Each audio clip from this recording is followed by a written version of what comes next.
Astronomie, astrophysique, cosmologie, astroparticules. Ça se passe là-haut. Salut à toutes et à tous. Aujourd'hui, je vous propose un épisode un peu particulier, un épisode spécial consacré à une association à but non lucratif évidemment, dans le cadre du Podcaston qui regroupe plusieurs centaines de podcasteurs sous l'égide de l'association Altrui et qui chacun mettent en valeur l'association de leur choix dans le but de développer les actions altruistes. Et donc j'ai décidé de vous parler de l'Association nationale pour la protection du ciel et de l'environnement nocturne, l'AMPSEN. Vous aimez mieux les disques ou la radio? Mais c'est du podcast, du podcast. Oui, très bien, je vois très bien. Tous les invités ont répondu présent. C'est la bonté même, la générosité. Nous sommes arrivés à un carrefour historique. Nous sommes en veine de générosité tous les deux. Qu'est-ce que cela signifie ? Le Podcaston, c'est le premier rassemblement caritatif des podcasts francophones propulsés par Altrui. Nous vous remercions de soutenir les associations qui seront mises en avant pendant cet événement. Alors bien sûr, chaque jour que nous voyons, la vie se développe dans un cycle qui est nourri à la fois par le jour, mais aussi par la nuit. Mais en une cinquantaine d'années, les humains ont bouleversé cette alternance naturelle du jour et de la nuit en développant de manière totalement anarchique et disproportionnée les éclairages artificiels. La quantité globale de lumière émise la nuit n'a pas cessé d'augmenter depuis quelques décennies. En France, par exemple, on a eu une augmentation de 94% en 20 ans seulement des éclairages publics, en quantité de lumière, hein. Même si la quantité d'énergie pour produire cette lumière n'a pas forcément suivi la même trajectoire. Donc ça concerne non seulement les éclairages publics, mais les lumières émises par les publicités, les enseignes lumineuses, toutes les façades, les vitrines, les bureaux non occupés, les parkings, que sais-je, tous les sites privés, les illuminations diverses. Donc l'AMPSEN, cette association, elle s'attache à expliquer et à prévenir l'ensemble des effets des éclairages extérieurs nocturnes qui ne sont pas adaptés. Pour cela, elle a adopté une approche globale et transversale aussi, afin d'éviter les incohérences de certaines approches sectorielles, comme par exemple ne raisonner qu'en termes d'économie d'énergie, en oubliant les effets sur la biodiversité et les effets sur le sommeil et la santé des humains, par exemple. Et elle n'aborde pas forcément que les enjeux astronomiques ou que les enjeux de biodiversité. Les approches segmentées, partielles, voire partiales, peuvent conduire à des décisions contre-productives et à des dépenses contradictoires. Il faut savoir que tous nos paysages ont été modifiés par les éclairages. Aujourd'hui, la très grande majorité de l'espace, aussi bien en ville qu'à la campagne, est enveloppée d'un halo lumineux qui s'étend bien au-delà de son périmètre initial d'émission. Et oui, la lumière se diffuse dans l'atmosphère. La cause de ce halo plus ou moins marqué vient en fait de la lumière artificielle qui est mal orientée ou bien avec une intensité excessive et qui peut être aussi augmentée par la forte multiplication de différentes sources d'éclairage extérieur. Ce phénomène de halo lumineux est encore amplifié d'ailleurs par la présence d'une couverture nuageuse qui reflète vers le sol très fortement cette lumière perdue, en dehors de la surface utile à éclairer bien sûr. Et ce qui produit au final, dans les centres urbains, un crépuscule permanent qui fait totalement disparaître les variations naturelles d'obscurité qui sont produites par le cycle lunaire, par exemple, qui rythme l'activité de beaucoup d'espèces animales la nuit. Cette modification des propriétés physiques de notre atmosphère, qui devient alors plus lumineuse que dans son état naturel nocturne, est une des manifestations les plus visibles du phénomène de pollution lumineuse à grande échelle. Briser l'alternance naturelle du jour et de la nuit, désynchroniser les horloges biologiques et la base de l'adaptation de la vie depuis des milliers d'années, ça a de nombreuses conséquences sur l'ensemble du vivant et de la biodiversité. Faut savoir que 11 millions de points lumineux sont installés en France. Ça, c'est un chiffre de 2014, donc qui est déjà assez ancien. Et plus de 3,5 millions d'enseignes lumineuses dans notre pays. Les points lumineux ont progressé de 89% entre 1992 et 2012, et leur durée d'éclairement est passée de 2100 à 3500 heures par an entre 92 et 2005, et avec une moyenne de 3300 heures en 2012. Des chiffres qui permettent de se faire une idée de la quantité de lumière émise chaque nuit dans l'environnement extérieur et de sa progression depuis plusieurs décennies. Les nuisances lumineuses peuvent ainsi affecter ponctuellement les écosystèmes, mais elles peuvent aussi devenir une pollution continue en tant que telle, avec des effets irréversibles. Lampsen rappelle que la biodiversité diurne comme nocturne a besoin d'une alternance du jour et de la nuit. La flore est également impactée d'ailleurs. Faune et flore voient souvent leur destin lié. Une grande partie des plantes et des cultures dépend des insectes diurnes et nocturnes, en particulier pour la pollinisation. Et beaucoup d'espèces dans le monde du vivant sont nocturnes. Plus de 60% des invertébrés et des mammifères, 90% des amphibiens et 95% des papillons en France sont nocturnes. Et ils ont donc besoin d'une obscurité la plus complète et la plus longue possible pour assurer leur cycle biologique normal. Alimentation, reproduction, migration, etc. Les espèces diurnes ont aussi besoin de la nuit, tout simplement pour dormir et régénérer efficacement leur organisme. La lumière artificielle, la nuit, exerce désormais une nouvelle pression sur l'environnement et la biodiversité. Elle peut avoir des effets directs localement par l'éblouissement d'espèces nocturnes, modifiant ou empêchant même leur déplacement, leur migration, ou perturbant la chaîne alimentaire ainsi que les relations proie-prédateur. La lumière artificielle peut entraîner l'attraction ou la répulsion d'espèces, ainsi que la variation de la photopériode pour les plantes. Et elle a aussi des effets indirects et diffus par l'augmentation du niveau de luminosité ambiante dans l'ensemble des milieux, qu'ils soient terrestres, aquatiques, aériens, etc. Et ça, c'est vrai non seulement à proximité des sources lumineuses, mais aussi à distance de celles-ci. C'est pourquoi Lampsen porte depuis des années la recommandation de la prise en compte de la lumière artificielle la nuit dans la politique de continuité écologique territoriale. On rappelle que l'Observatoire national de la biodiversité, en 2018, avait annoncé qu'une espèce sur 3 était en danger de disparition. La pression sur le vivant qui est exercée par la lumière s'ajoute et se combine à tous les autres. Toutes les espèces en fait sont impactées et tous les milieux naturels sont concernés. Par exemple, les effectifs de chauves-souris ou de chiroptères en France métropolitaine ont diminué de près de 40% en seulement 10 ans.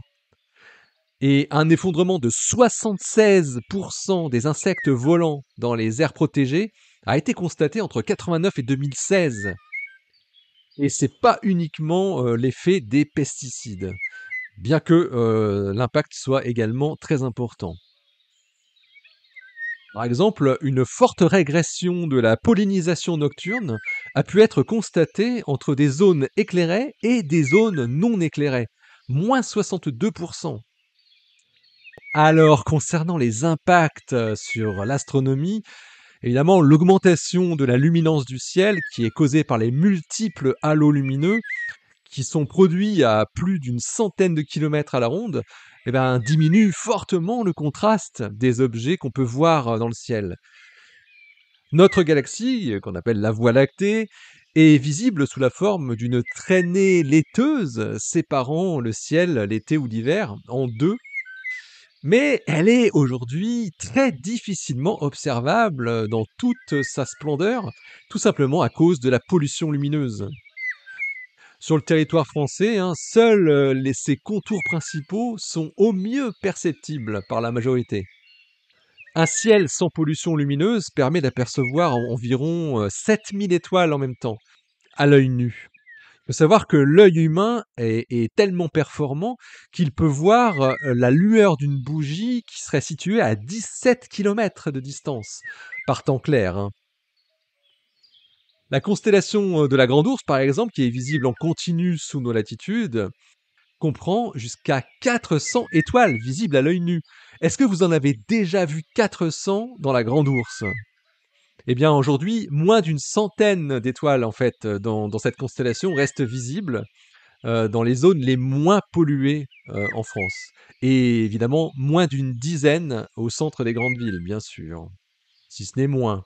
Alors, ce n'est pas à vous que je vais apprendre que l'observation du ciel nocturne permet à chacun de percevoir sa place dans l'univers et dans son environnement.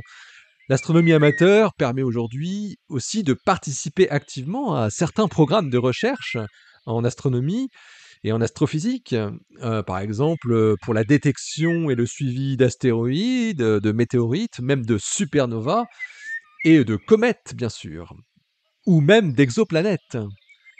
Mais tout ça, évidemment, à la condition de pouvoir bénéficier d'un accès au ciel nocturne d'une qualité suffisante. Aujourd'hui, hein, plus aucun endroit en France n'est épargné par la présence des halos lumineux. L'Union astronomique internationale définit un ciel de qualité astronomique par un ciel dont la luminosité totale, mesurée à 45 degrés de hauteur, ne dépasse pas 10% de sa luminosité naturelle dans toutes les directions. En France, les meilleurs endroits pour observer le ciel nocturne ont déjà une luminosité supérieure à 20%. L'éclairement au sol produit par la Lune, même en phase pleine, est toujours inférieur à 0,2 lux. Et ça seulement pendant quelques dizaines d'heures par mois.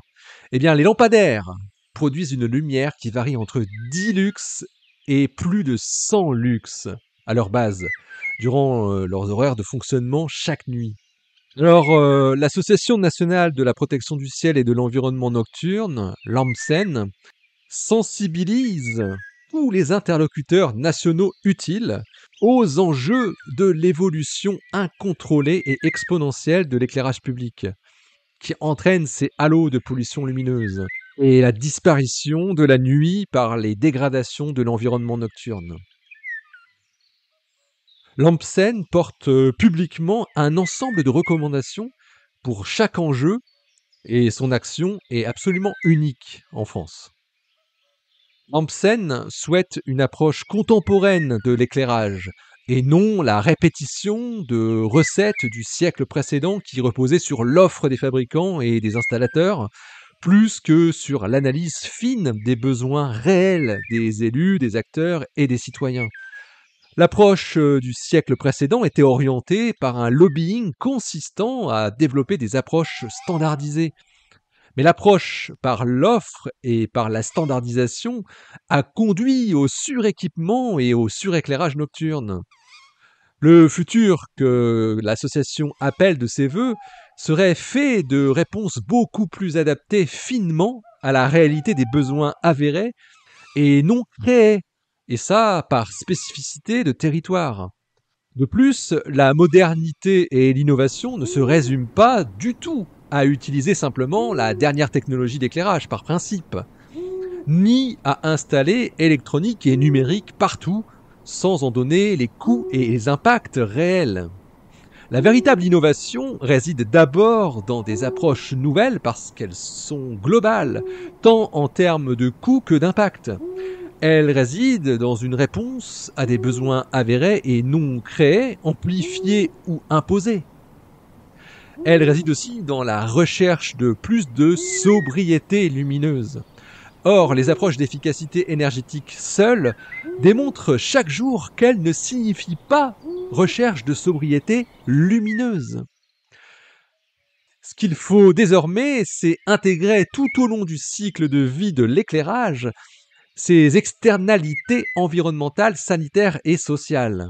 L'ANPSEN demande en fait un plan national de lutte contre les nuisances lumineuses afin de favoriser une approche transversale, cohérente, une mobilisation derrière les objectifs publics de tous les acteurs concernés et une organisation plus transversale des représentants de l'État concernés, une révision des cahiers des charges actuellement utilisés pour les diagnostics de l'éclairage extérieur. L'AMPSEN souhaite une approche globale des objectifs et des impacts et une approche moins sectorielle de la part des collectivités, des fabricants et des installateurs surtout, et enfin de l'État. L'AMPSEN propose de fixer des objectifs publics et notamment réduire la quantité de lumière artificielle émise la nuit, de les suivre aussi et les mesurer. L'action de l'AMPSEN ne se résume pas à une action symbolique de quelques minutes ou quelques heures dans l'année. Avec patience, persévérance, l'association travaille de manière continue toute l'année pour effectuer un travail de fond. C'est la seule association œuvrant par une approche globale et agissant en même temps aux deux dimensions d'action, à la fois nationale et locale, avec des coopérations internationales aussi. Avec ses adhérents, dont une centaine d'associations membres, des collectivités, des individus et ses donateurs, l'AMPSEN mobilise une communauté de près de 10 000 personnes.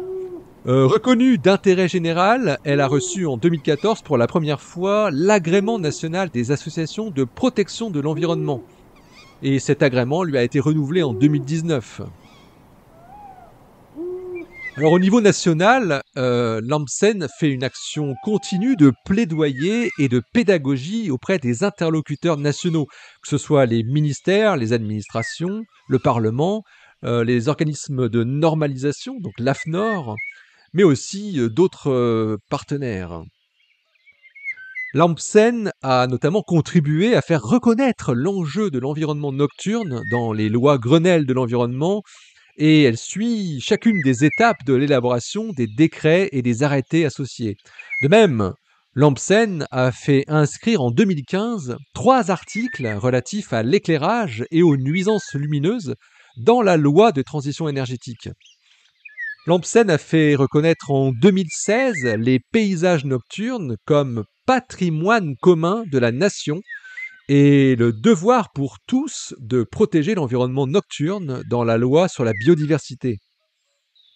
L'AMPSEN a négocié l'arrêté d'extinction des façades, des vitrines, des bureaux non occupés qui est entré en vigueur en 2013 et elle a effectué 3 bilans nationaux de terrain de son application avec des résultats plutôt mitigés.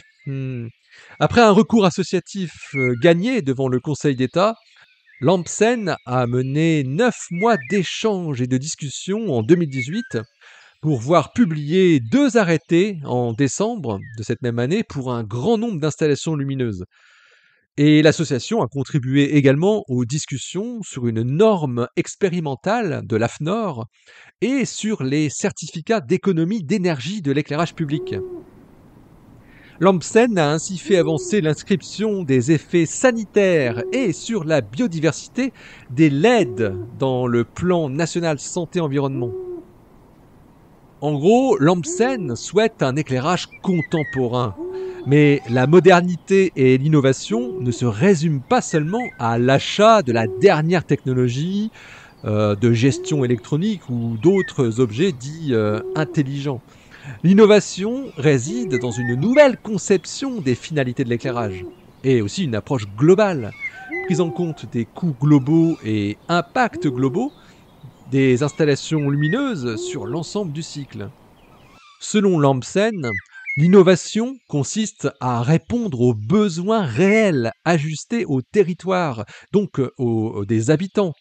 Les enjeux du XXIe siècle nécessitent plus de sobriété lumineuse, en se fixant avec un peu de bon sens des limites. Les entreprises du secteur sont appelées à des démarches de responsabilité sociétale exemplaires, les situant dans ce domaine au niveau des entreprises d'autres secteurs. Alors l'AMPSEN a mis au point une véritable boîte à outils, comme par exemple une cartographie de la pollution lumineuse, mais aussi des étiquettes environnementales sur le modèle des étiquettes énergie qu'on connaît déjà, afin de permettre aux élus de situer la performance des dispositifs existants et de fixer leurs objectifs en termes d'éclairage public. Les correspondants locaux de l'association alertent et sensibilisent toute l'année les citoyens et les décideurs publics, qu'ils soient nationaux ou locaux, sur la pollution et les nuisances lumineuses.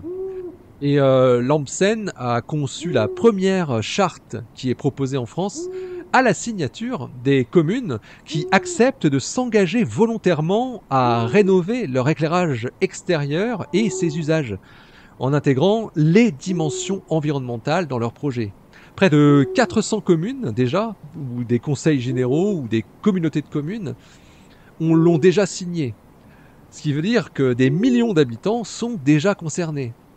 Et 2 villes de plus de 100 000 habitants se sont engagées aux côtés de l'AMPSEN en le signant et montrant que l'action est possible, quelle que soit la taille de la collectivité. Et puis, bien sûr, vous connaissez certainement le label Ville et Village Étoilés.